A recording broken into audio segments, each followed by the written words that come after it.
Why might it be a good idea to use your leisure time smoking 30 cigarettes a day, drinking explosives and eating dried blood? Why would it be? Yes.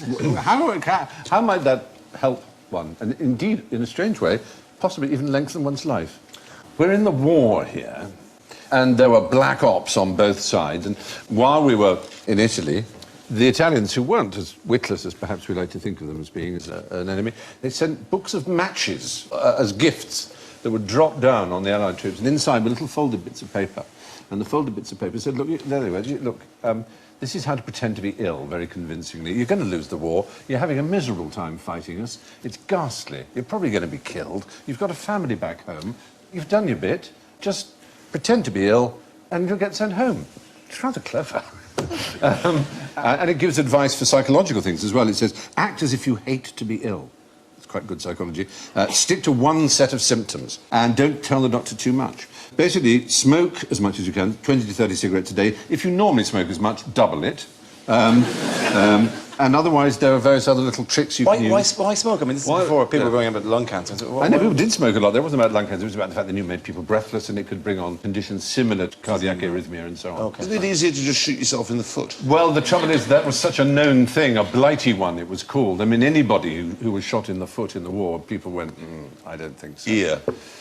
Yeah, that's it. Shoot yourself in the ear. It's a whole thing. Difficult one to get exactly right. Well, and your foot, the worst is you're gonna like end with a bullet in the ground. But I think I could blow my own ear off. I'm telling you how to paralyse your arm by bandaging a pebble on your funny bone. And then there's a needless drawing of a bottom, figure 1. There's no such thing as a needless drawing of a bottom. That's all I can say. I don't know this is it doesn't feature in any of the stuff. Why is there a bottom? Not mentioned. No. Just there to catch your eye. Advertisers do these days. Meaningless group. But the British, of course, replied in kind, and what we tended to do was flood them with books that looked like real German manuals, sporting books, all kinds of things, a Catholic prayer book, and sort of halfway through, suddenly, there would be this list of ways of how to pretend to be ill. And we really did use an enormous number of them. There's a man called Delmer who was in charge of it, Dennis Sefton Delmer, and he hoped to appeal to the sort of Germans inner Schweinhund, as he called it. And there were manual, step-by-step instructions as to how to fake a wide range of diseases. And they sort of had a double effect. Once, because the Germans knew that they were there, obviously, and that meant they doubted a lot of people who were genuinely ill and sent real ill people back to the front, where they could be, A, demoralised, and B, spread infection. And generally, it's just all part of the strange little things people do. But they also gave a good way to fake tuberculosis, and this is really fascinating. How would you fake tuberculosis? This was a time, of course, well, sadly, we're in the time again when tuberculosis is quite a big threat to the world population. Pretend to be a badger.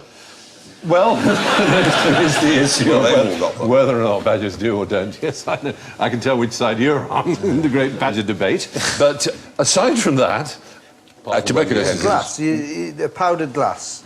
Well, certainly you have to cough blood is important. Yeah. But the mucus you bring up is going to be analysed by a doctor. This is, only applies to men, and I think you'll see why in a little while. So get yourself a nice genuine cough by doing a lot of smoking. Tell the doctor you had flu some time ago, but the cough just hasn't gone away, and that there's blood in your mucus. You can add the blood to your mucus, obviously, just cut a finger and just add it to your mucus. You know, that's easy, because he'll want to analyse it. But what do you add to the mucus that would allow him to believe that you might have a tuberculosis bacterium inside? Well... Sperm. You're very close, horribly close. I'm afraid it's a little worse, in fact. What the gentleman must do is not wash downstairs for a while until cheese develops under the foreskin.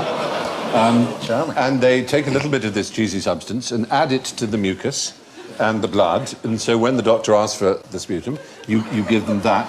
And a lazy doctor, and a pretty averagely competent doctor, would be fooled by the similarity of whatever it is in smegma. You just would rather not do the analysis. Yeah. He wouldn't know that it was He's not just going to send you to a psychiatric ward going, you're eating knob cheese. No, the point is he doesn't know it. You're using your knob cheese because it looks like TB bacillus. You don't... Yeah, that's the point. Yeah, but the thing is, he's going to know, he's going to see the crackers falling out your pocket. The what? Jacob's crackers. You can't just eat it straight like that. You can't. Other crackers are available. The worst conversation I've ever been in, ever. Ladies and gentlemen, this may be a television first, but I just want you to remember we are talking about a piece of history. We're talking about how people try to malinger or pretend to be ill. We're talking Personal about hygiene is we're very talking about personal important. hygiene. We're talking about a fact. Some people may giggle when the word smegma or cock cheese is used on I think that's their problem, not ours.